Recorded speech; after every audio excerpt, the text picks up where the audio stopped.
Brian had the hardest time retiring because he never thought we would be comfortable enough. He didn't want to lose our lifestyle. But when you come from nothing and you watched your parents struggle or neighbors and family, you're looking at a number, but that doesn't compute in my mind on, is that enough? Will I have enough if there's a medical issue? Can we go on 3 trips a year? So retirement for me has just been just the whole relaxation. I take my blood pressure now, it's like, oh, it's actually low. Because I don't have to worry about anything. I don't have to worry about finances thanks to you guys. And I don't literally worry about anything. My kids are great, wife's great, everybody's healthy. That's the best thing for me. I can just enjoy life now.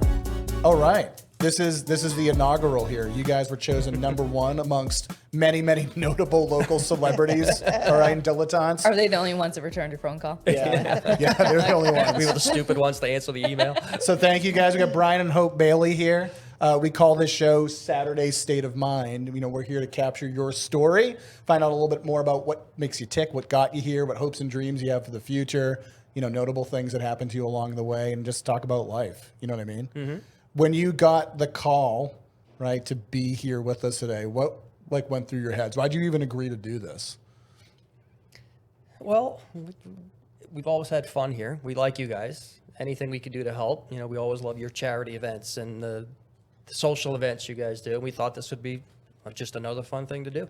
Wow. Mm-hmm. That's awesome. We're very big in like family people, and I already look at you guys as family. I don't even know how many years have we been here now, and I feel like I can come in here and do anything. And I was like, what? They want to put me on TV? Do they not know who I am? That's a very bad idea. Yeah, we knew what we were getting into. We have the censor button around here somewhere. I think it's probably been about 7 years we've known you. Yes. I measure things now like pre and post COVID, and we're definitely pre-COVID. Yeah, definitely. Yeah, so that's at least 5+ years. But Well, how long have you been here? in this office, 2019. Okay, so and we were with you a couple of years down in Salem, so Yeah. it's got to be at least So we got 7. some history. We haven't scared you off yet. Not yet. No. There's still time. So I want to start this like back at the beginning, kind of go back to your roots. And are you guys from New Hampshire, or where do you hail from? We're both from New York. Okay. I was from upstate, and we both met at college. And this is a true story. Yeah. It was my junior year, his senior year. I got off the elevator. It was Madonna days. I had crazy hair, ripped shirt on. And Material girl. Material girl. Right. And I'm living next door to these ROTC, like straight-laced people. Okay. And I go bopping in, and I go, hi, my name's Hope, la, la, la, la, la, la, la, la, la. And I left, and Brian goes, what was that? You forgot the purple hair. Yeah. So like a couple weeks later, we started talking, and I come back to my suite, and I said, that boy, Brian Bailey, I'm going to marry him. Oh. The first time? We were probably Couple about weeks. 2 weeks in. No kidding. And I had a boyfriend that I had been dating for a while. He had a girlfriend, and we became friends throughout the year. And I kept saying, I'm going to marry that boy, Brian Bailey. And my roommates literally had an intervention. They sat me down and like, he's going to Arizona. He's in pilot training. He's going to have nothing to do with you. You got to get this. We don't want to see you get hurt. So fast forward, we get married. We're married 10 years. And I'm like, 10 years of marriage. And my roommates go, give it up. He's not going to marry you. Move on. So we're coming upon 40 years. Wow. That's amazing. But I knew when I saw him, and he goes, that's really creepy. Yeah. That is creepy that you knew that. But I did. She had you in her sights, Brian. She wasn't going to give up. Well, what was it like to be hunted? He was hunted by a lot of girls. I'm not a true story. Yeah. There was like a mystery woman sending him presents. Yeah, you didn't send me anything. No, I didn't. And like following around, I saw you here. And he had a stalker. Wow. Yeah, that was really cool. Not for him, but it was for me. That's pretty cool. So you were going to the same school? Just so I Yes. can understand. What, Portland State. Okay. Yeah, In SUNY the way Cortland. our suites were, they're like 4 corners, and there were 3 rooms in each with 2 people in a room. Yeah. So there were 2 guys' suites and 2 girls' suites, and she was the one right next to us. So we would bang on the wall and say, "Shut up! We're trying to study." Yeah. Because they didn't study. That's you what were you were partying. saying? Yeah. Yeah. You were studying, Brian? Yeah. Oh, Okay. yeah. Yeah, he was on the president's list. Right. Oh, wow. This reminds me, I don't know if you know that movie about Freddie Mercury. What's it called? I don't know if it matters. But in the movie, Freddie Mercury is the only person in the band Queen that misbehaves the entire movie. Yeah. They're always practicing and whatnot, like never doing drugs Yeah. or So this is your Yeah, college yeah. take? Yes. Well, she would come You were over studying to the whole time? to spend time with me, and she'd be like, "Well, yada yada yada yada," and I'd go, "Psst, quiet, Yeah. read." So she'd read maybe 2 sentences, yada yada yada yada, "Psst, quiet. But her grades did come up to B's. I was gonna say, did they improve Yeah. when hanging out? So with that's Brian? where we Good started, influence. and then he went away for a year, and I finished up and got my teaching degree. And I came back and surprised you, though. yeah, he did. And then in May, I graduated. 2 days later, all I owned was 4 boxes of stuff. Put them on a plane and went to Arizona. And that's So what was it about this guy? you know what it was? He was very aloof. He was very standoffish. He had incredibly blue eyes. He had blonde hair, and he was tan. And those are the things. If you've got blue eyes, that's what I automatically. He was Goose from Top Gun. No, he was Val Kilmer. Okay. Val Oh, Kilmer, that's yeah. Iceman. the Iceman. The Iceman. Yep. That's right. Okay. Yeah, Goose is what? The nerdy guy that Yeah. was on ER later? But I did play piano. Anthony Yeah, I Edwards. miscast you there. Hey, don't you disparage Goose? It was Yeah, very sad. Goose didn't when make it. No. But Yeah. And then we traveled around. We moved so many times with the military. That was our beginnings. Survival training and basic training, and then Maine and New Jersey. We went from well, was this a fitting comparison here? Well, you were Air Force, right? Yeah. Yeah. Okay. What was that like? Can you bring us into what it was like joining the Air Force when you did? Well, during the college, you join. So you were a college student. It's like an officer training thing. Yeah. So in the 80s, wasn't a lot of fun because you had to have the short hair, and at that time everybody had the long hair, so Yeah. you literally stuck out like a sore thumb. That worked for Hope. Yeah, Anyway. and of course everyone thinks, oh, yeah, it's the nerdy guys, but who had the best parties? you did. We were at the tallest building. We had this big purple lamp, and we would, as soon as that lamp went on, everybody on campus knew party time. So we had Pearl Harbor parties where everybody had to come and, in the motif. So you were the Andrew sisters? Yeah, we dressed as the Andrew sisters. And my friend and I were kamikaze pilots, and to get in the door, we had to do a depth charge. So it was a shot of bourbon and a 24-ounce beer. That was the entry shot. Yeah. And then it just went downhill from there. Yeah, These are fun parties. Yeah. they were. So there you go, your next party. Pearl It's Harbor not a party. bad idea. Can you take me back a little bit further when you say you grew up in New York? You mean state, right? Not New York Right. City? Well, I grew up on Long Island, close to the city. Okay. Dad was a cop, mom was a nurse, total middle class. Our town was kind of divided by a railroad track, so if you were on the north side, you were incredibly wealthy, and if you were on the south side, middle class to lower. Yeah. So I was on the south side.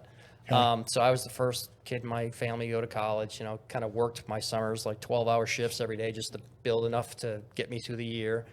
And I remember that, if you have like an epiphany moment in your life, I was always a good student, but I was walking through our parking lot in high school, and I'm passing Mercedes, BMWs, Audis, Volvos, and these were the kids' cars. These weren't the teachers' cars. No kidding. Yeah. Okay. So, my school was the first one to have a mainframe computer, Olympic-sized pool. Our driver's ed cars were Thunderbirds, and then I get to my car, 1970 Plymouth station wagon with the whole side crushed in from my mother. Thank you very much. Okay. And I remember walking there. I said, you know what? I am going to own one of those cars one of these days. Yeah. And that was kind of, when you have that switch goes on, and then that's when I really, as a student, kicked in. Okay. Are there childhood memories that really stand out when you think about your family or just growing up in New York on the south side of the tracks there? I just had the typical middle class. I did all the sports, the football, the baseball, everything else. My dad was pretty strict. I got the belt quite a few times. By third grade, my mother refused to go to any of my teachers' conferences. She just flat out refused because I was always in trouble.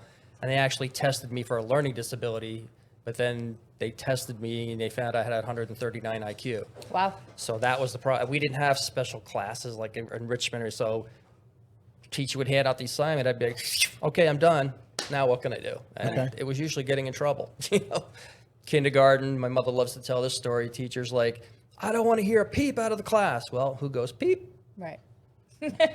Isn't 139 genius level? Pretty much. Holy smokes. How did you get this total complete package of a man? I don't know, because mine's probably about 2. So we were talking about growing up. Right. And we kind of hit your like typical middle class upbringing. Hope, what would you add to the mix here? What was life like for little Hope? I grew up in upstate New York, and I was very sheltered.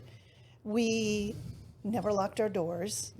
When my mom was pregnant for my fourth sister, my dad left us. He walked out with a babysitter. And so my mom had 4 girls.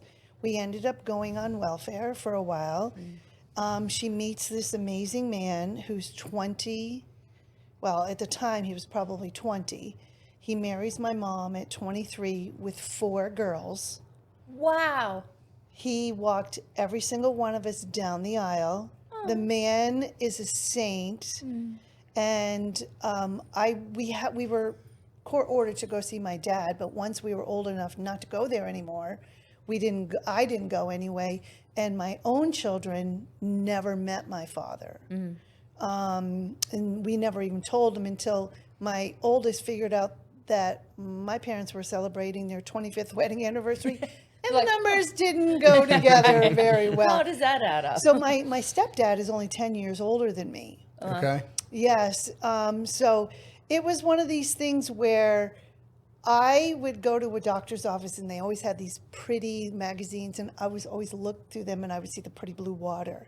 And I was like, I'm going to go there someday. I'm going to do this. And I always looked at the National Geographic, Elle, whatever magazines. I'm like, oh my gosh, look at how beautiful that girl's dress is. How this. My mother looked at me one day and says, girl, you have high hopes. You better marry somebody who's got money. Well, there we go. There you go, honey. But honestly, I didn't realize what he was good at. And I literally appreciate everything I have now. You got to tell the whole pilot story. With Well, I will. But the first time we ever flew to the Caribbean, I started crying. Yeah. And when I stood dreams, at right? the Acropolis in Athens, and I was a history major, I started crying. Brian's like, what? He goes, I'm like, I never thought I would witness any of these things. And my life has been so fulfilled. And I actually got a tattoo, Love My Life, because I wake up every day so thankful of all the things that I've been able to see and experience. And one day I said to my mother, I'm like, Mom, how did I do? She goes, you did great. She used to call me her traveling daughter. Oh. But the funny part is, I didn't really know what he was doing because I was always such a happy-go-lucky, living for the moment. Every day is a Saturday for me. Every day is That's so. pretty much What the is way the you grew fun? up. What are we doing today that's fun? And so we were in Arizona, and he had just graduated pilot training, and we were moving to California. I had my teaching degree, and I literally said to him, I go, so what are you going to do with your life? I said, I am a teacher. I know that I'm going to teach. What are you going to do? He goes, well, my plan is I'm going to, now we're engaged. We're about ready to get married, and I'm asking This is a him, good time in the conversation to be like, what do you want to be? What are you going to be when you grow up? He goes, well, I'm going to do this, and then I want to eventually apply to the airlines, and I want to fly commercial airplanes. I'm like, the ones we flew over on from New York? Yeah, I'm like, those guys make a lot of money. He goes, they do.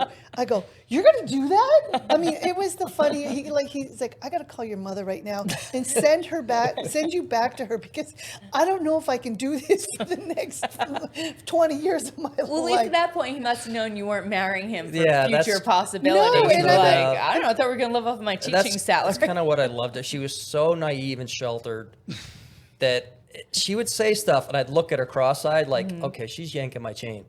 Nope. She would just say stuff, and I'm like, did that honestly come out of your mouth, really?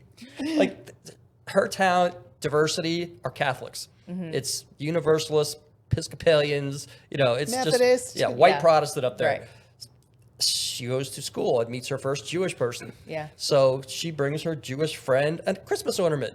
And her friend goes, what am I supposed to do with this? She goes, hang it on your Christmas tree. She goes, Hope, I'm Jewish. She goes, what does that mean? I did. And she goes, well, we light a menorah for 7 days, and with her Long Island accent, I go, you light cow manure on fire in your house? She goes, no, a menorah. And I literally, she's like, hysterically laughing. And I'm like, I don't understand. I'm like, do you celebrate Thanksgiving? She goes, yes, Hope, I'm American. I'm like, I'm so confused. I don't understand. So I ended up going to her wedding. Oh my Lord. First Long Island Jewish wedding. It was a smaller world. Yeah. It is. Yeah. And I literally grew up under a rock. Now when I'm out and I'm like, and we've been all over the world now, and I'm like experienced so many different things, and I look back and I'm like, oh my God, what a sheltered life I had. But we ran around barefoot, never locked our doors. When my parents sold their house, we didn't have keys to the front door. Sure. So they had to have all the doors and everything changed. Wow. Because it was so safe up there. And he would freak out when he would come up and stay at my parents' house. And I would get up in the middle of the night and go down and lock the door. Because where I grew up, my dad had bars on the basement window and stuff. Yeah. You know, Right. he's a cop, guns everywhere. Right. Her house, but whose car got stolen and who called it? so while some drunk drove my mother's car up and over the railroad tracks and parked it at his house. He only had like a Or he 5... drove it back to his own house? Yeah. So I guess you could It was find literally, you could criminal. see it, but, Yeah. but it still got stolen, and I told you it was going to happen. Because we always left the keys in our car too. Yeah. And I so know, it was well. literally he didn't want to walk the rest of the 5 minutes up the road, and they found it and brought it back. Your generation, by and large, always kind of had like more of a humility, like it had like of a more humbling experience. Right. I mean, when you were just talking about cars and how that motivated you, lousy cars when you were growing up were lousy. Yeah. You know, they'd Oh, be like yeah. rusted out for sure. I Like, had a gas tank that only had be quarter full, so I had 2 cans of gas in the back, like Yeah. dying from the fumes. Yeah. The whole side was crushed in. You'd lift the hood, you could actually see the ground because it had very few parts. yeah, I They remember weren't, like, people like had emission tests. cars that Yeah. would need like someone would have to Yeah. push it as they turn the Yeah. ignition, Oh, you yeah. know. So things have come a long way. And then what you were Yep. talking about growing up with, so 3 sisters. No, I have 4 sisters. 4 sisters. 4 sisters, yeah. Right, with your mom in the position that she was in. Yep. You know, my family will sometimes talk about they'd get like a gift for Christmas, Yeah. right? Things were just so much different. How do you think that affected you growing up, coming of age, starting your own family, and seeing how things have changed in this country? Do you think that helped you having that experience? Does it create any baggage that you still contend with? I feel like I'm very appreciative because my mother ended up starting a business and putting her girls through college, and it gave me I was the first one to graduate from college. I think Brian was too. I don't think I have baggage other than the sense that I have sent him like a few things that like, oh, my grandmother gave me that, you know what I mean? Sure. Those type sentimental things. And whenever we head back home, once in a while we go back up there, and it's really good to see the humble beginnings, and it makes you appreciate what I have now. But I don't really think I think it affected me in a better way. Because I knew that what I wanted to achieve and what I wanted to give my boys and what I wanted their life to be. And I think that that's been a good thing. What about you? Do you think?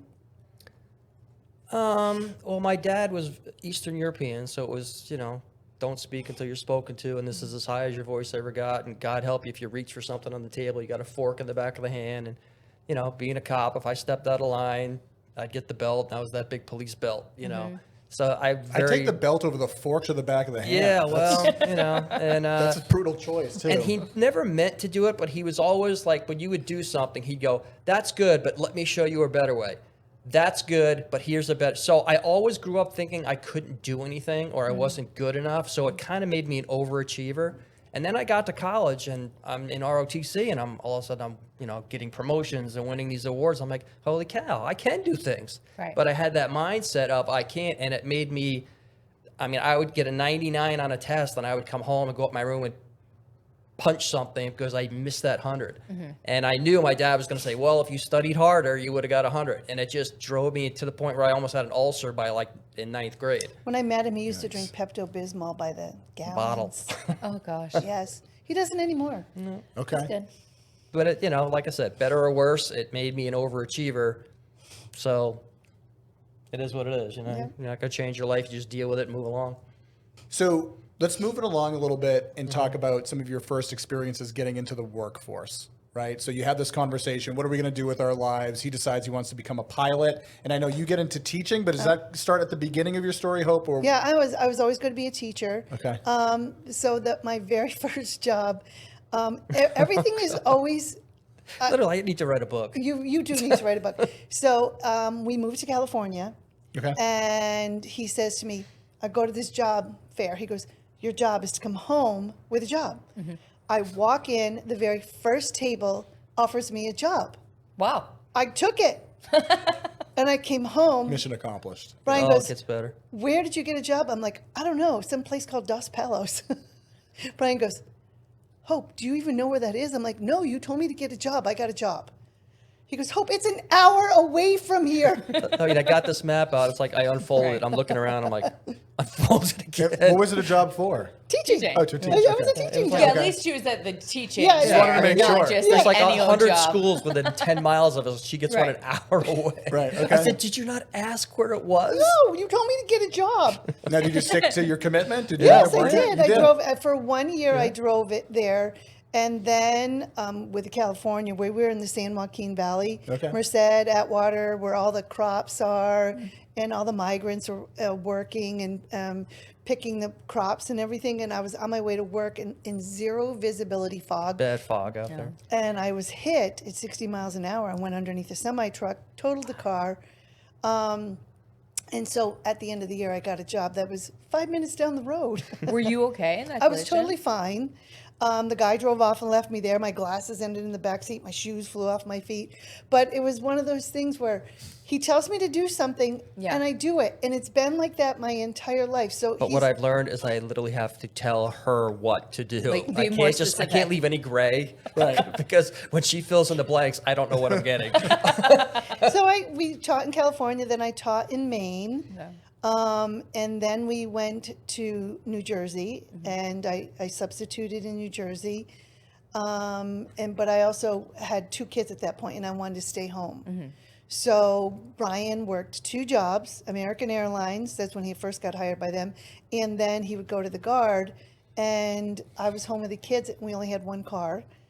And we definitely sacrificed during that. We emptied our money jar. Our parents would come visit, and they would bring diapers, and we're like, yes, the diaper god came. Right. So we. Wait, where was all the big airline money? Oh, that was, the first the year first he made couple years. $20,000 with American Yeah. Airlines the first year. It was Oh, no kidding. slim pickings. And we were living in New Jersey. Now, was it still prestigious to be a pilot? You know, I know in the 60s it was a big deal. Yeah, I mean, if you remember way back when they did deregulation in the late 70s, they split it. It was called A scale and B scale. So for the first 5 years, it was pretty sparse. But once you hit that 6-year point, the big raises kicked in. Okay. So the first couple of years, I was making 18,000, 20,000, then 30,000, then 35,000, which How many hours would you be in the air getting that kind of money? we would fly 75, but I could fly 3 hours to Miami and then sit 6 hours. So Okay. my days were 14, sometimes 16 hours long, Okay. but When you say fly 75, you mean days? 75 hours. Hours. Yeah. Okay. So Would be a shift? Well, like this, the way my schedule worked is I'd fly New York, Miami, sit for 2 or 3 hours, Miami, Dallas. So that was maybe 4 or 5 hours of flying, then a couple hours of sit time. Next day I'd go Dallas, LA, Denver, so it was like usually 3 and 4 day trips. So I was gone 3-4 days. Yes, home I was 2, gonna 3 ask you, he was days. gone a Yeah. lot. Yeah. Right. And then my days off, I'd be flying for the Air National Guard to try to be able to make extra money. So I would come in, strip off the blue suit, put on the green suit, back out the door. And the kids would just go, they knew where I was going by the color of outfit I wore. But I would sometimes I'd come home, dump my suitcase, fill it, and just run right back out the door again. Holy So smokes. it was we a rough didn't have 5 any years. family near us because everybody still lived in New York, and my mom still had 4 younger kids at home. So we were basically on our own, and they did what they could. I mean, Brian's mom and dad were great. They would come and bring us stuff. My mom always brought me diapers, always brought me wipes, always bought me baby food, and it was just one of those things. We look back at that and laugh because one time Brian had saved up money. He's like, it's our anniversary. We're going to go out to dinner. We asked our very wealthy neighbors next to us. They worked for Campbell's Soup. They were executives to go to Chez Vachon. So we go in and I should have known right off the bat just from the name. We shouldn't have gone. So there's this piano guy playing and we sit down and we open our menus and Brian goes, do you see the prices? I'm like, no, I don't see the prices. He goes, Hope, they're on the right side of the menu where the prices are. I'm like, Brian, I can see. He goes, give me your menu. He goes, you don't have prices. I look at his menu. I'm like, $50 for the salad bar? Now, this was 1992. Yeah. Wow. So $50 just for the salad bar. We had water. I'm like, do we have to pay for the water? We got up and walked out. So they had a different did menu you? for the women? Is Yes. that what that Yeah. was? Yeah. Because it was like, that was a move that they Yeah. did the price. it was to like the men. $75 a plate. $50 just for the salad bar. Right. Yeah. So we literally. That's like $7,000. Yeah. Yeah. And so we got up and walked out, and we found this quaint little place, and we had the best time. And we laugh about this. I mean, today we could go in there just, whatever. Yeah, But right. back then, that was like a month's He's worth of like, money. we laugh. There was like something, and it was like Madagascar peppercorn. Brian goes, they didn't fly to Madagascar for those peppercorns. That's right. So we But always, if you call that, you can charge more. to for this it. day, we laugh. I'm like, oh, Madagascar peppercorns. So there's a little bit of a detail I want to make sure that we get out here. So when you're saying you're starting a family, right? There's 2 boys. How old were you when you started having kids? 27. Yeah. So that We married young. yeah. We married at 23. And Jordan was born in Caribou, Maine. We had just left California. He was born in Caribou, Maine.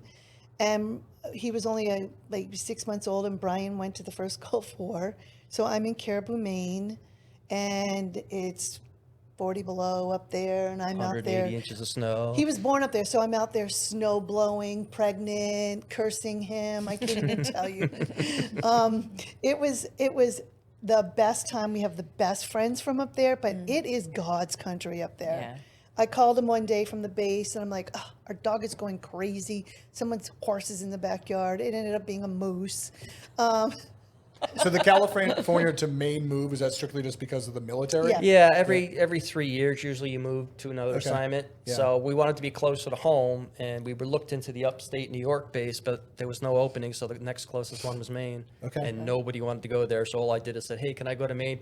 I had orders like a week later. Yeah, were you deployed to the Gulf War? Yeah, the first one. And then I did the Panama invasion in '89. I did that one. We were sleeping, and the phone goes off, and it was a squadron.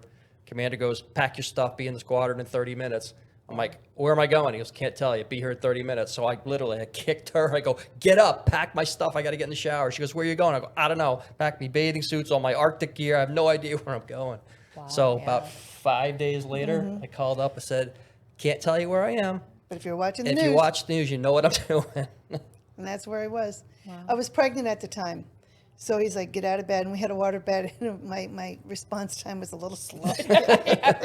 Trying to roll the belly off the water Yeah, bed. yeah. Didn't, Yep. Did And you that- know if he was going to be home before the delivery? Oh, yes. Well, he was on alert. Okay. So they did, he was a part of SAC, so they did a nuclear alert all the time. And so he was out, and one of his friends took over his alert, so he would go to the hospital, could be to the hospital with me. And I mean, he was right there. Yep, he was there for both of them. And then Maine from New Jersey, that was also because you got moved down there. Yeah, and that's yeah, where, at that point, I got out of the Air Force active duty, Okay. and I joined the Air National Guard because I got hired by Americans. So I was going to. So we went to New Jersey, and they were switching over from fighters to what I flew, the tankers. and that's where Connor was born, was down in New Jersey. And so that's why he's a Jersey Devils fan. And my son is a Bruins fan, my oldest one, and it's Yeah. just like rivalry. Maine. Yeah, exactly.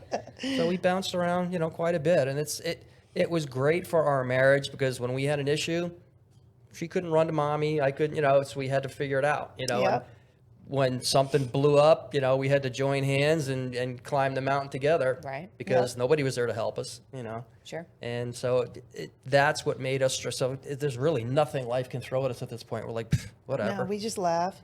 And the best part is we still laugh about how dumb some of these things are, like our first fight. I mean, I'm I like, wouldn't eat pizza at 3 a.m. How dare That was you. our biggest fight. in allegedly 40 years. alcohol was involved.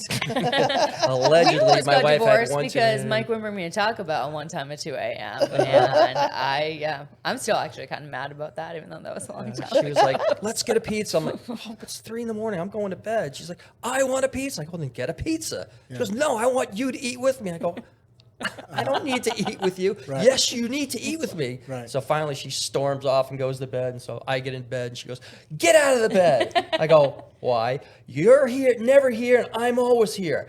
I said, Hope, I'm here like a quarter of the time, so I'll just take a quarter of the bed. So then she jumps up and runs to the other room, goes on the couch, and like, okay, I'm sitting there, okay. won't be long. 3 minutes later, she comes back in. Oh no, you get out of bed.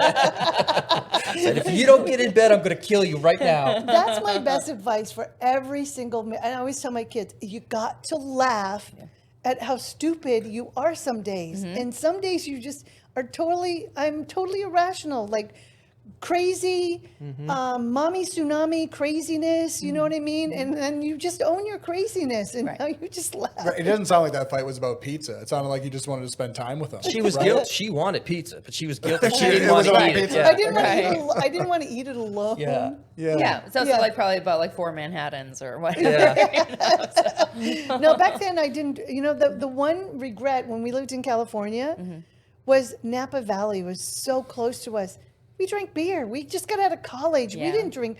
We drank Boone's Farm or Arbor Mist. You know what I mean? Sure. It was All gross. those great wines out there. We dive for today. And we've never gone to Napa Valley. We should have did that while we were there. Yeah. But it was great because not having kids for 4 years. It was, I'd call her up and say, hey, I got it home from my flight early, meet you right after work. So every Friday we were out doing something with all our friends because it was Yeah. all young lieutenants and young captains and hardly anybody had any kids. So it was like party central. Things started to get really where we could travel and had a little bit extra money was we were down in Virginia. I got hired right away as a teacher, and the kids came to school with me, so they got to ride. Well, Connor didn't, but I stayed home with Connor until he was 4. And then a friend of mine who was a teacher ended up with a daycare, so she took Connor a couple days when he wasn't flying, and it was good. And then I had money, Brian was making more money, so that's when we started traveling a little bit with the kids. And the kids, like one of the very first times they learned to swim, we were in St. Thomas. St. Thomas, yeah, and I took them out on a mat and took them snorkeling for the first time, and so we started to be able to do things like that. They got to sit in first class, and they were ruined from that day on. Oh, yeah. And they came back, and my mother-in-law, who lives on Long Island, I'm going to take you to one of the most beautiful beaches in the world, Jones Beach. Everybody in the world knows about Jones Beach, and my kids go, Tita, this water's dirty. I'm not getting Why- into dirty water. Where's the Caribbean blue? Why isn't it pretty blue? She calls it because your kids are brats. It's so hard too, right? Where both of you came from such humble beginnings. So when you have kids, you can provide for your kids more than your parents were able to do for you. But where's the line? But that's one of the things we struggled with. We didn't want to shortchange them, but we always made sure that they worked. They had jobs at 14, 15. They were at McDonald's, and from the time they were little kids, they would go to buy something. I go, is that an asset or is that a liability? And they'd look at it, and I go, is that going to put money in your pocket or take money out of your pocket? Or they'd say, can I have that? I go, I'll tell you what, if you wait till tomorrow, I'll buy you 3. By tomorrow, they'd forget. So you teach them delayed gratification. And I'd never forget my one son, he was like 12. And they were doing savings accounts or something in junior high. And he comes in, he's like, hey, Dad. I go, what? He goes, we were doing finances today. I said, and the teacher said we should put our money in a savings account. So I said, why would I want to do that? When I could buy a tax lien certificate at 18%. He didn't know what I was talking about. I go, bingo. Teachers don't know all the answers. He's 12. One of my favorite stories is both my boys worked at the McDonald's on 2nd Street here in Manchester. Oh, okay. And they started when they were 14. And Brian signed him up for a 401k. And so when he came here to you guys, I think Justin goes, how do you have this much money in a 401k at your age? She goes, my dad's a jerk. And I've been putting into a 401k since I was 14 years old. That's wild. He goes, I don't know many kids this age who have that much money in a 401k. He goes, yeah, I get it now, but at the time, I didn't like my dad. Right. But that's always, and both of them were the same exact way. Because we had nothing. I didn't even know how to balance. Finances for me were like foreign. I didn't have any financial independence or knowledge at all. And Brian's the one who's helped me, taught me, and he's been so good with the kids ever since they were little. To this day, they have one credit card. They pay it off every month. And when Connor went to get his house, he almost didn't qualify because he didn't have credit. Yeah. But he had a whole bunch of money Right. in other things. Sorry, asset. don't carry debt like Yeah. I everyone don't else. carry debt. And they're like, that's not right. You need to have some debt. So we got a credit card. He would go to 7-Eleven, he would buy a Slurpee, go home and pay it off. Because he had to show that he was actually building credit by using that. And he still, to this day, he saves and does it that way. It's great. What It- great lessons. Yeah, we didn't have any of those lessons. Well, our generation were kind of, I'll use the word screwed, because our parents, they had Social Security, their pension, and whatever they saved. And they could live very well off of that. Sure. All of a sudden, our generation, and I actually read a book by the guy who came out with the 401k plan. A 401k was never supposed to take the place of a pension. It was supposed to be another addition. But corporations got to look at that and they said, hey, if we can get rid of these pensions. So all of a sudden, every American became an investor with no financial education whatsoever. None of us were taught this stuff in school. So what do most people do? They're so scared of it, they don't even touch it and nothing happens, or they just stick it in some, target fund or whatever. And I went back and just literally taught myself finances. I went back to ancient Lycia from when they minted the first coin and went to Athens. Okay, why did Athens collapse? Why did the Romans collapse? And you can see, how when governments get control of it, they just spend it and then they devalue it, and then the economy and basically the country collapses. And it just happens time after time. The British, the Dutch, the Spanish, and we're going to be no different. You can see it happening now. Sure. So, and millions of Americans are entering, the baby boomers especially, retirement age, and they don't have a clue.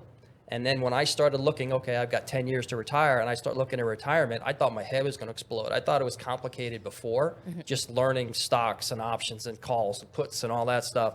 And that's when I started looking for a financial, because I'm like, I don't want to spend my retirement years doing this junk. I said, I just spent the last 30 years doing it. Right. I want to sitting on the beach and learn how to surf and whatnot. And, and I dragged her to every financial seminar known to man. And, we went. Good times. Yeah, we went and visited. Hey, free chicken dinner, right? Right. No. You just listen to this guy drone on. Oh, she hated I it. hated She every minute of hated it. But I was like, I'll take you out for drinks later. That's the only way I got her Yeah. out. But, we went through we went through our good times, our hard times, good decisions, bad decisions.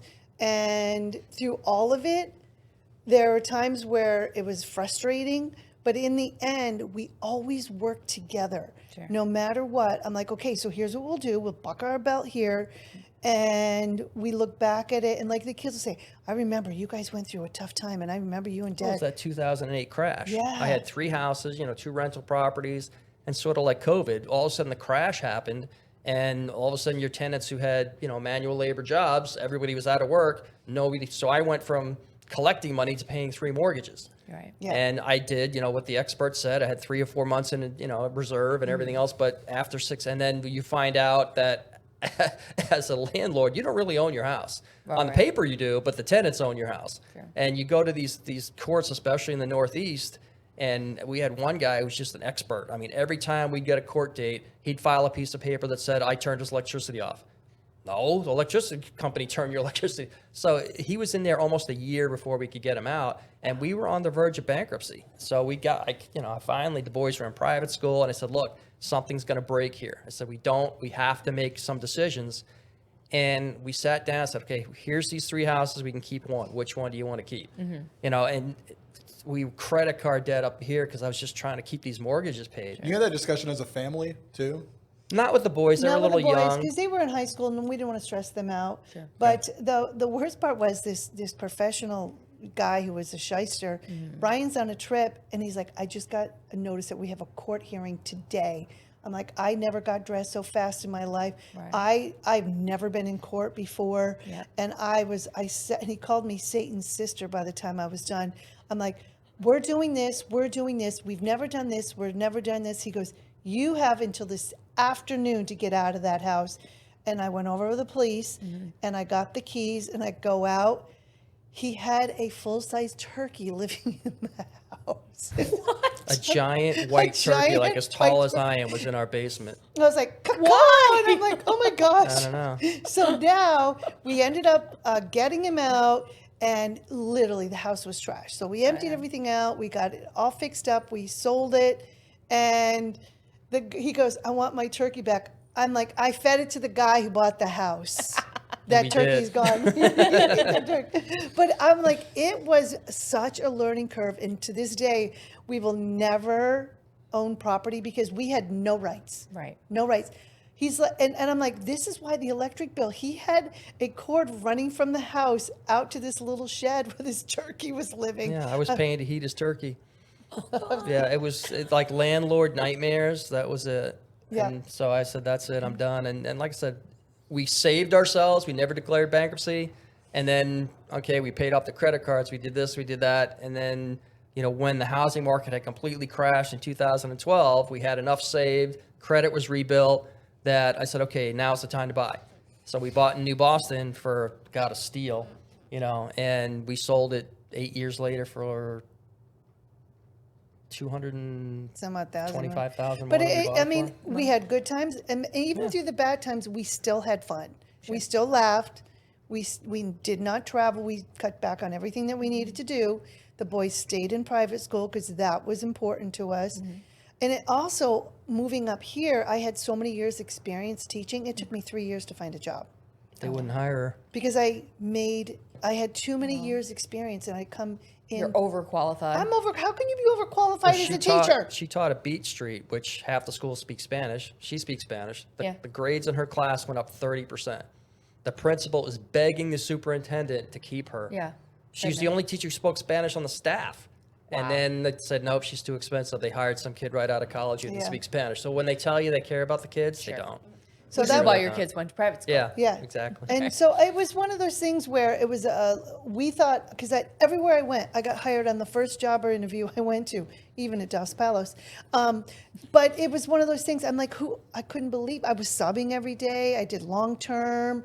I picked up jobs like that. So I was always working, but it wasn't a teacher's salary. When did you learn Spanish? I went to school to be a Spanish teacher. You did? Okay. And then when I met Brian, because he's always been in control of he looked at my schooling. He goes, there's only one Spanish teacher in a school. If you take one more class, then you could teach in an you'll have a dual certification, elementary through high school.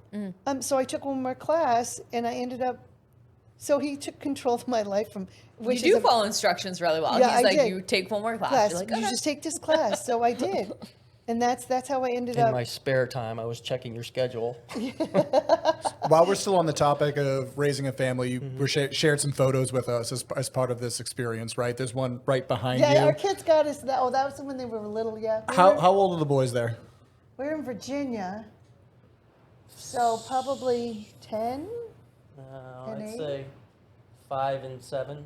Yeah. And those are always really good years because they're out of diapers and Oh, not yeah. just like trying to Yes. lick electrical outlets and that sort of thing, right? Well, You- that would depend. I would come home from Really? a trip. Yeah. Okay. Our whole basement was lined with this beautiful padding insulation. Yeah. So I come home from a trip and my gun safe was downstairs. So I went downstairs I look and the entire basement got Z's cut in it. Okay. So my What do you- boys were playing Zorro with their hockey sticks down the basement and slashed the basement to pieces. Yes. So my words are, what the hell are you doing while I'm gone? Yeah. They were playing. They were having a good time. Yeah, so long as they're quiet. So Right. when they're quiet, you need to check on them. And we had built, this was our very first house we built. So we picked it out, designed it, and we were probably in there 4 weeks. And I was teaching, and I was making lunches. Brian's on a trip, and I hear, we're going down, save the ship, bail, bail, bail. I walk up the stairs, and there is water on the landing and on the brand new carpet. And I open the door, and I put the coat rack through the sheetrock of the brand new house. And So I'm like, now I've got ruined carpets and a giant hole in the wall. I'm like, what are you doing? Wait, where was the water coming from? They were kid- bailing out of the They tub. were playing pirates. They were playing bailing pirate. it They out were of the taking their buckets and bailing out the tub. So So I then- had about 30 gallons of water running on the upper landing. It's it's boys. Sure. They Oh, just yeah. never 100%. ever. And the worst part was I didn't tell Brian to put a hole through the sheetrock, Mm-hmm. so it took him 4 months to find it. Because I'm like, I just can't right now. I can't Right. tell him because he's It's too gonna- much. I'm he's going to give it the news and sure pieces. taught them a lesson. Yeah, I did. Are there any other classic boys stories or Bailey family traditions that should be Oh, every cataloged here? Christmas we used to save the tubes from the wrapping paper and have a ginormous fight. Okay. Yeah, those And- are awesome. Yeah. Those make You were great getting swords. in the Yeah. middle of it too. Oh my God, yeah. all of us, yes. I would say we'd each have two. We literally would chase each other Yeah, through it's that. like our family sport is the boys torturing their mothers. Yes. Pretty much it. Yes. Well, those pictures right there behind Jess and Mike, they got us the king and queen pictures for Christmas this year. Okay. Is that how they think of you guys, do you think? They Or is do, this yeah. an ironic Yeah, gesture? they do. And Yeah. then this is after they confetti cannoned me. They are constantly torturing me. I do puzzles, just like 1,000-piece puzzles all the time. They always come in the house and hide one piece on me. No. Yes. That's like torture. Well, when we moved from New Boston, we had the house painted. The guy comes in with a handful of puzzle pieces. He goes, I'm finding these all over the house, and they're all high up. We went, Connor. Connor would take it, he'd put him on top of like a windowsill, Ceiling fans. ceiling, any place that he could hide a piece of my puzzle. So we had like 20 boxes of puzzles missing one piece. One piece, just one piece, I could kill him. So that their sport is torturing their mother. Okay. Good But on. they had a good life. We traveled, It's a sign of affection, though, Hope. Yeah, is, it it was. is. They just, that's kind of the way our family is. Well, and they ended up marrying girls who grew up like I did, and the girls are like, you boys don't realize They would get angry with them. how lucky your lives were. But we made them toe the line. They had to mow the lawn. They had to do this. But we never threw it in their face like, you guys get all of this because we work. So we weren't like that. Sure. They just were able to do things. You know what I mean? They each got a car. Good story. Jordan got a beautiful Subaru Baja. It was used because we usually don't buy brand new cars. He had it about 2 weeks. He skipped school. We made him clean it. We took it back to the Subaru dealer, and he drove a 1996 Geo Prism that leaked. And rattled and shook. Shook, yep. Yeah, you're not such a chick magnet iron. Wow. So For Yeah. one day skipping school. Oh, yeah. I said, I don't pay for private school and car payments for you because it was a 30-minute drive and it just Yeah. was a hassle for us. It was Sure. once he learned to drive, he and his brother and off they would go. And, he just cut school one day. And I'm like, First time he ever did anything wrong. Yeah, I mean, he It was on really the was, honor yeah. society. I mean, captain of the lacrosse team. Right. Yeah, he was always And good. of course, Yeah, his brother's you so get nipped that in the sympathetic. bud. Go, hey, knucklehead, how did that work for you? So I think you guys took a lot of lessons from both your childhoods and then your experiences in raising children. If you had to say, like, what stands out to you most as lessons that future generations should try to honor, right? Or values that you hope your boys take with them as they start their own families. What do you hope that, you guys help to foster continues on from all these experiences? I think mostly we wanted them to be good people. So for like the boys, duty, honor, country, if you choose to get married, be a good father. Being a good father and a husband means sacrifice. You put yourself last. Your wife, your children, whatever they need comes first. If there's anything left over, hey, that's yours. But if you make that choice, you're making a commitment to her that she's going to have whatever she needs, to raise your legacy. And hard work, honesty. I think we're probably one of them snatched something from a store one time. Oh, Typical. no, they both did. They came out of Lowe's with their jean pockets soaking wet. They were in the fountain. They were stealing the money out of the fountain. And I'm like, For the 401k. Yeah. yeah. I said, why? Both of them, shorts, soaking wet. I'm I'm like, running why right are down you their all leg. wet? How old were they? Like 5 and 3. Okay. And who was supposed to be watching them? We were both shopping. We were buying plants. You're the mother. You're supposed to be watching them. So I'm like, why are your pants all that? We found all the silver. We took all the silver coins. Yeah, they left the pennies. They left the pennies. They went right for the smart. silver. I'm like, back in the store and empty your pockets back in there. Yeah. I'm like, that's called stealing. Right. I'm like, what is wrong with you? I call that an opportunity.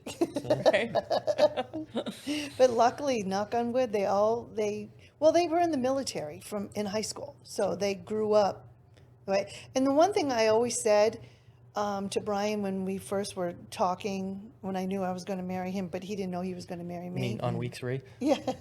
I said, as a parent, I want to make sure I tell my kids every single day that I love them. I want them to know. Because that was something our parents, that generation didn't do that. I mean, you knew they did, but Right. they never said it ever. I mean, to this day, when I- my mother and I hug, it's like one of those type things. Yeah, where every single time I hang up the phone with them, I love you, and we always end our conversation that way. If they're leaving, I always get a hug, and I wanted them to be that way with their spouses or their significant others, and they are.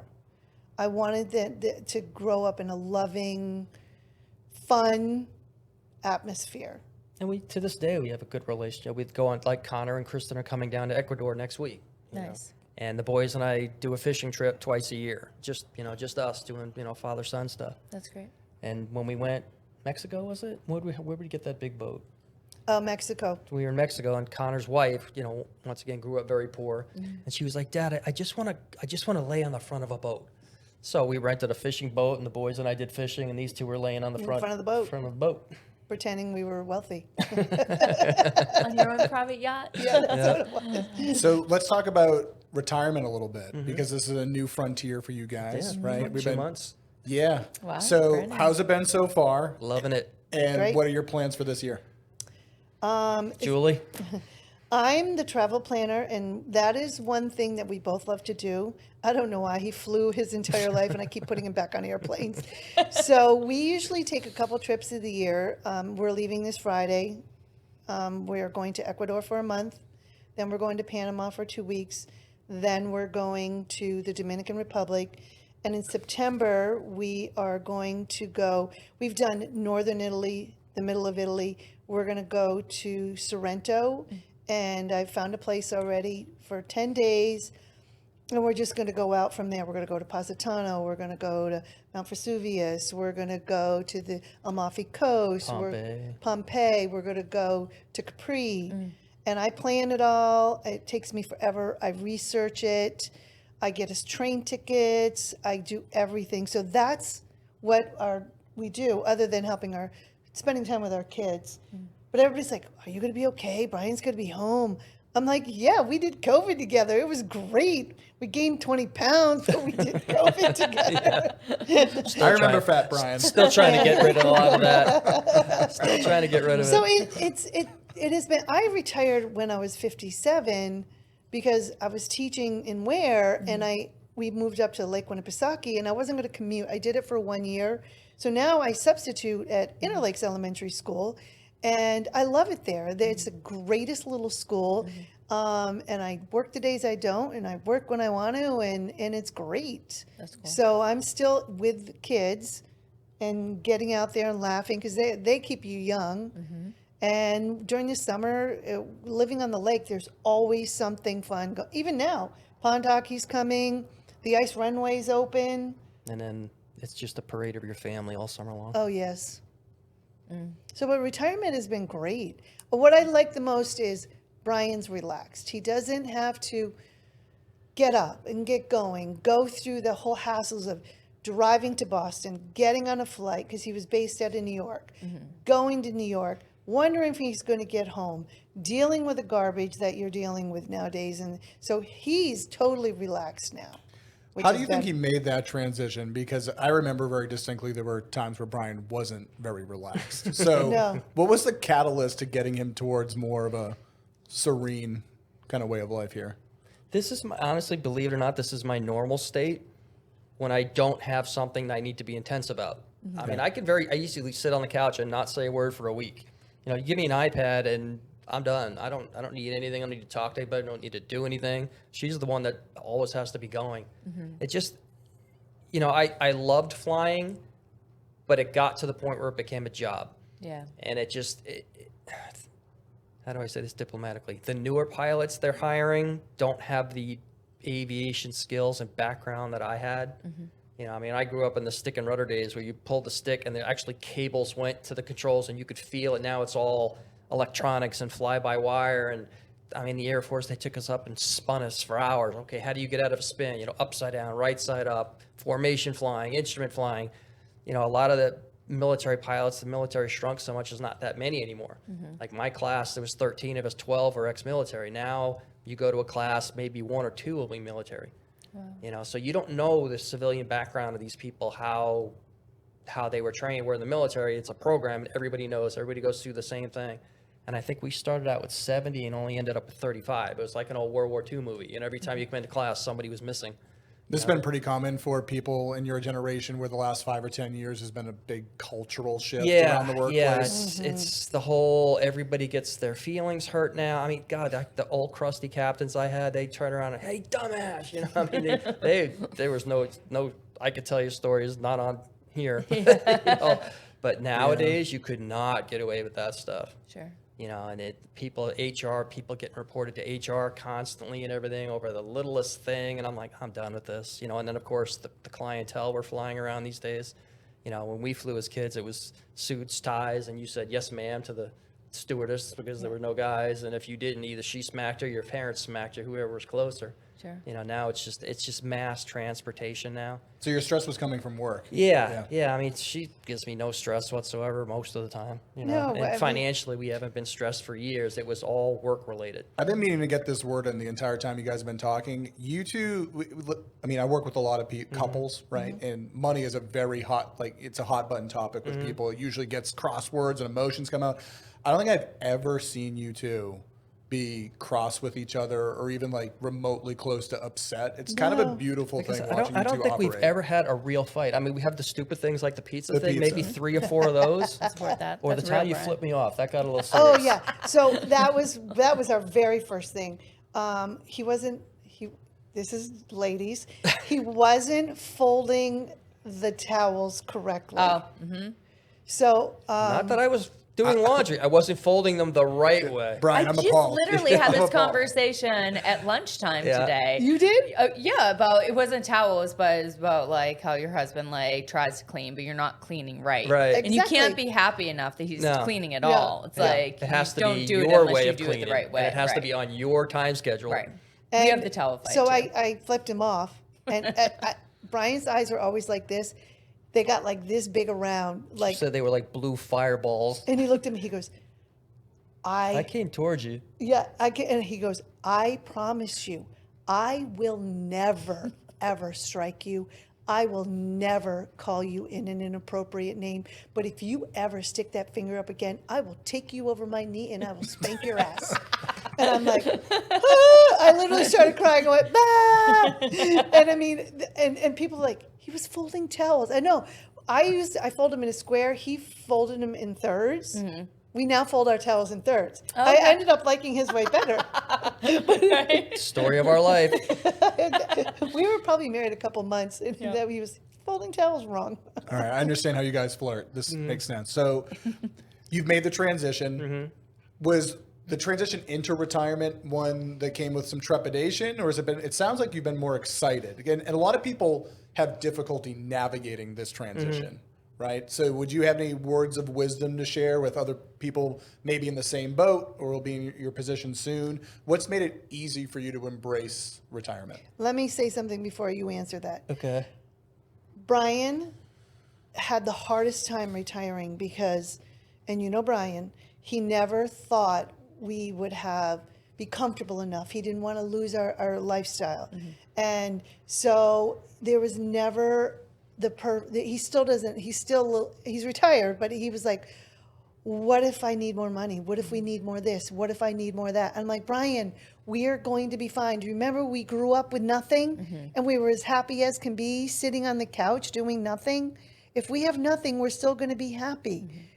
You are frustrated. You need to stop. But with him, it was, do I have enough? He reads constantly. He watches the stock market and he's like, this person's retiring with $100,000 in savings. Oh my God, I don't know what I would do right now. So he never felt like we were secure enough. Well, when you come from nothing, you know, you Yeah. look at a spreadsheet, you say, okay, there's whatever, $9 million. That I can't wrap my head around. I don't know if that's enough. You know, I don't know. I mean, if I had a list of everybody and what they're retiring with, I'd say, oh yeah, I'm doing pretty good. Okay, I can relax. But when you come from nothing and you watched your parents struggle or neighbors and family, you're looking at a number, but that doesn't compute in my mind on a light. Is that enough? Will I have enough if there's a medical issue? Can we go on 3 trips a year? You know, whatever. So until We met Mike, and Mike, and he could put it up there and say, "You're good." You're like, I so much don't even care what the number says. If it just said the word enough, or Yeah. like you'll be okay. Mike's or, the one who you kept know. saying to him, Brian, you're fine. Brian, you're and I could have Eventually, it told sunk in. I could have told him that 100 times, but until Mike told him. Yeah. You couldn't balance your checkbook. I'm going to take financial advice from you. I'm also convinced it doesn't matter. Like I'll tell Mike something, and he'll be like, whatever, and then someone else will say it, and he's like, oh, that's a good point that person made. And Yeah. I'm like, Yeah. I made that point yesterday. I think that's just fun. So But I I think get that's the it. anxiety because you also hit the reset button in 2008. Yeah. That's not that long ago. No, it's not. So to come the distance that you have in such a short amount of time. In 2008, we had around $1 million, a little more, $1.5 million, and it was gone. In 6 months, I not only that it was gone, I was deep in a hole. Right. So that was an earth shaker for me. Yeah. Because I had followed all the standard advice, you know, buy real estate, put this much behind to help yourself, but you know, you don't think what the laws are going to change. Or 2008 should have been a depression, and it probably by definition was pretty darn close, if not one. You know, and it shocked me financially how fast it could turn around. Right. There's amazing wisdom, Hope, in what you were just saying about you were happy when you had nothing, and now you're happy and you've got something, right? And if you go back to nothing, it'll probably be okay. I mean, the hallmark of a great provider is worrying about those times, Brian. So that anxiety never goes away. But we talk about this a lot. I mean, right before we got married, we lived in a basement, and it wasn't a finished basement. You know, and so we've been through the leaner years, but you know, if you're listen, leaner years are going to happen again, right? You were talking about that a little bit earlier. Certainly, it's been a while since we've had hard times in this country, and we'll have hard times again. But if you are adaptable and you can recognize what really matters, and that's what I have to give you two the most credit for when you've talked about just how precious life is, Hope, and all that. I mean, you know what matters, and it's not really money. You talked about how you just constantly try to tell your kids that you love them and you guys clearly love each other and you're just trying to worry about experiences and that sort of thing. If you have that right mindset, you're already wealthier than a king. Because I like to tell people all the time, I know people with tons and tons of money who are miserable. Yeah. So when we talk about retirement, having a lot of money helps, but it's only really part of that balance sheet, like the great balance sheet that really matters. Having a spouse that you care about, you know, being able to share things together, have family that wants to visit you. I mean, that really counts for so much more. You're already wealthy with that. Yeah, it's pretty cool. So we're going to start to wrap things up, I think, a little bit, but we were going to do a lightning round of just some funsy questions just to see what kind of like That's fun. spontaneous things happen here. Jess, I don't know if you wanted to start things off, but I had a couple that I put on my list. Sure. Go ahead. You want me to start? Oh, sure. I'll start. For both of you, what is the first concert you went to and the best concert you went to? My first concert was the Flock of Seagulls and the Go-Go's. And stop laughing. Flock of Seagulls Yeah. is legit. That's the I ran so far. Yeah. Yeah. It's a great And then song. they warmed up for the Go-Go's. They did. And okay. the best one I've gotta been be. to is Elton John. Oh, nice. My first was Charlie Daniels, and my best one, Oh, he saw ZZ Top this year. ZZ Top. They're my band. I've never seen them in real Just life. this year? Yeah, Guilford. Oh, wow. Yeah. Super cool. That was a bucket list thing. They're old as That's dirt. awesome. Yeah, but they were still moving. They were. They didn't spin their guitars though. I was a little depressed about that one, but all the rest of them were good. What's your favorite movie? Pretty Woman. That's a tough one. I got to go for a couple of them. They're all Mel Gibson movies. I liked Braveheart. Patriot, Braveheart. Nah, I don't want to say Mad Max, but I like the other two. Braveheart's Yeah, great. yeah.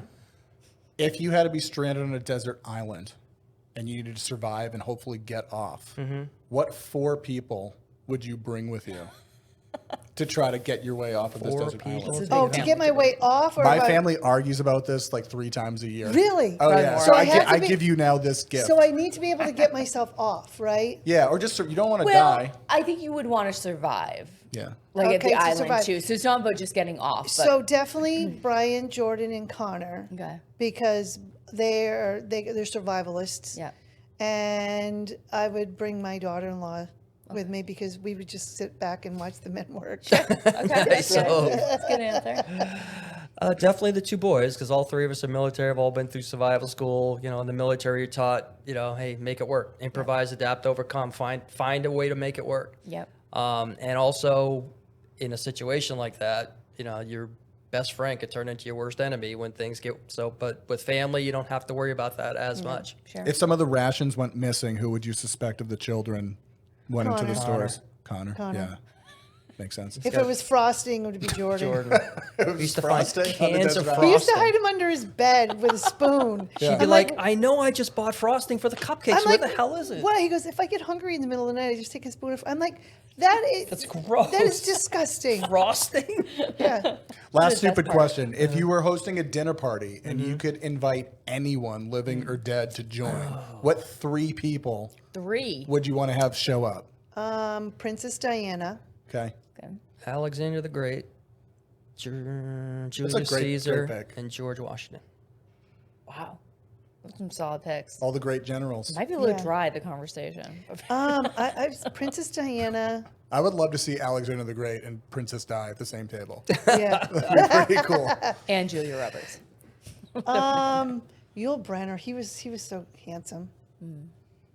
And I don't really know. Somebody who's funny. You gotta have somebody. Someone's gonna famous. lighten the mood. Adam a little bit. Sandler. Come on. How much fun would he have with all those people? Great choice. Yeah, that's a great choice. I want your 2 dinner parties to be combined. Yes. So I only have a couple more questions for you. And the last is where you can get the most philosophical, if you'd like, or just have some fun with it. When we say it's our mission here to have you live fearlessly like every day is Saturday, what does that mean for you and your family and the journey that you're about to have through retirement? What does living every day like it's Saturday mean to you guys? I literally live like that every single day. You have your whole life. I have. I wake up every single day. I'm in a good mood every single day. And when I was retiring, my last year of school, every single day I celebrated. Today's the last day I'm going to have my last Valentine's Day party, guys. And I still do that every single day. It's like, what are we going to do today? And even your retirement party, people came back from years ago. Yes, I She's had. like, if you had to describe Hope, she's like the star on the top of the Christmas tree. Everybody gravitates around her. Her first grade team from her last school, they used to call her mom. It was the 5 or 6 younger So, yep. girls, but she can talk to 5-year-olds. She could talk to 80-year-olds. The way she can adapt to whoever she's speaking with or whatever is just kids. Tell a story about the girl who saw you on Facebook, Lima. So this little girl I taught in California way back in like 1986. Yeah, that was Dos Palos, wasn't it? No, that was at was- Merced. That was at McSwain Elementary School. I had her and her brother and her sister in kindergarten. I was there for 3 years, and so her senior year in college. So we were living down in Virginia. We had 2 kids, and I get this Facebook thing. Are you the Mrs. Bailey who taught kindergarten at McSwain Elementary School in Merced, California? I go, I am. She goes, I'm Linda Lima, and I wrote a paper about you in college called Snapping at the Rainbow.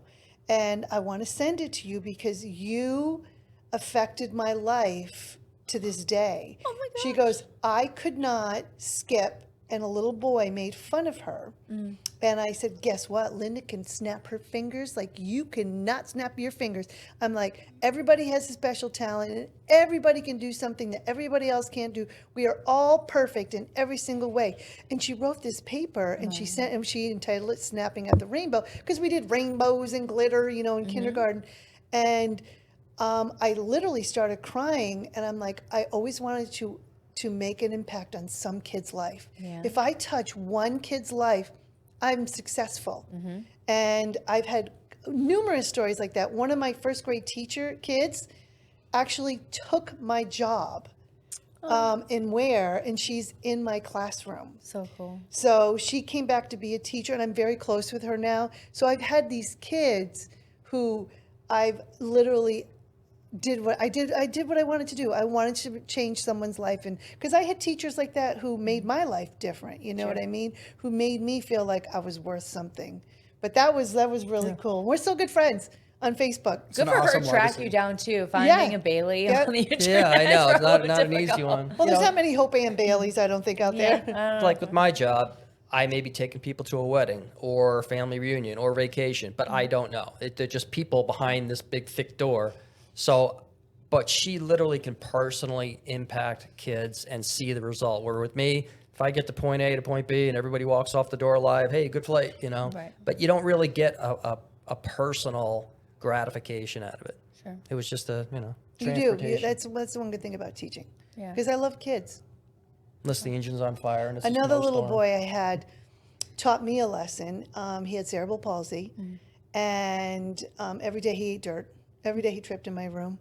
And I'm like, would you like help? He goes, no, Mrs. Bailey, I am handy-capable. Oh. I am not handicapped. I am handy-capable. So any child that has a special need, I'm like, you are handy-capable, because that's the mindset they need to have. Yeah, the mentality. And I don't know where he is now, but I'm sure he's very successful because that was his mindset. That's really cool. You have any other Saturday thoughts to add here, Brian? How do we live every day like it's Saturday? For me, it's my time is my time now. I'm not on anybody else's schedule. I don't have to worry about being somewhere at any time. So if I want to go to the gym, I go to the gym. If we're probably going out to eat way too much. It's like Okay. 3 days a week now we're going out to eat. Or she'll come home and I'm like, hey, would you like a Cosmo or something? It's just, for me, it's like she said, you're so much more relaxed now. And you don't realize I cover everything well, but there's a lot of stress as an airline captain. I must have to make 1,000 decisions every 3 days. Is the fuel right? Is the catering right? Okay, we got to get this maintenance, this. So your brain is always going. It never relaxes. And when you come home and it takes you a couple days to wind down and then you're right back at it again. So retirement for me has just been just the whole relaxation. I take my blood pressure now. It's like, oh, it's actually low, because I don't have to worry about anything. I don't have to worry about finances, thanks to you guys, and I don't literally worry about anything. My kids are great. Wife's great. Everybody's healthy. That's awesome. And that's the best thing for me. I can just enjoy life now. God bless, you guys deserve it. Yeah. We're going to check in on you later this year to make sure you're living every day like it's Saturday. So we would like for you to make a declaration. If we're nailing our first year of retirement and we're looking backward several months from now, later this year, what will we have to have accomplished this year to make sure that we're on the right path? I don't ever have goals. Well, you do have some trips planned. You're, so like, that's cool. you're like the Dalai Lama of retirement mindset. Oh yeah, no. If you haven't noticed, Hope literally just got in the wagon in life and just That's it. mush. Your goal is Friday to go on a Somebody was the 4-day horse vacation. and somebody was Yeah, driving no. Like the you're wagon. talking to the most goal-oriented person of all time. I know you and Brian. If I can't. I will never compete with you two. Don't want to even have Yeah. any But I of don't the want to brain be cells me you anymore. guys I want to be have. you. See, that's it. Yeah. I don't want any of you guys' brain cells. You're way too high strung. You're way too. I Guilty. am perfectly Yeah. fine the way I am. Yes. Brian's Okay. like, "What do you want to do today?" Planning on taking a nap. So That's it. is success then status quo? That's Yeah. So Brian, you can tell me, do you want to just ride Hope's coattails there and say you're already nailing it, or is there anything else that you want to kind of extra declare to the universe here? I just want to keep building experiences between us on our trips because we just love that stuff. And I mean, when we go places, we'll hit, let's say Herculaneum or Pompeii, but our favorite thing to do is go down some scary side street, find some little hole in the wall place or a cafe and just sit there and have a cappuccino or a cannoli or something if we happen to be in Italy. And that, to us, we love the culture. And that's, because who knows how much time we got left. So I want to build as many experiences. We have bucket list stuff. She wants to go to Egypt. I'd like to go to the Holy Land and see all that stuff, but we gotta give that a little while just to calm down. But that's probably our two big bucket list things Yeah. would be Egypt and Those are goals. Yeah. Those That's are awesome. goals to get to those places. we were looking at that at our one of those two for our 40th anniversary. Okay. Nice. Well, you guys have a jam-packed, action-packed year. So when we check in with you later, hopefully you'll have some good pictures and some Yeah, yeah. stories to share. Yep. Go down a couple of those scary side streets Yep. and let us know what happens. We've done that a few times. Yeah. And it turned out great. We're still here. Thank you for doing this, guys. So Yeah, thanks. thank It was This fun. was a blast. You guys are awesome, by the way. I cannot thank you enough for coming into our lives and making him more calm. He's calmer. He's more settled. You guys did that. I did not do that. Mike did that. Well, you blessed our lives too. I think because of the demand set that Brian brought to the table and his expectations. Very polite way of saying that, Michael.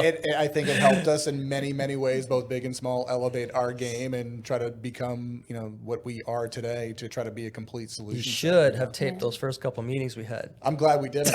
Oh man, maybe we can do actor reenactment later. Close to coming to blows. We could do that. That'd be a fun dramatization. No, for I'm sure. all set with that. Well, thanks for sticking it out with us. All right, guys. love you guys. All Good right, times. we love it too. Bye.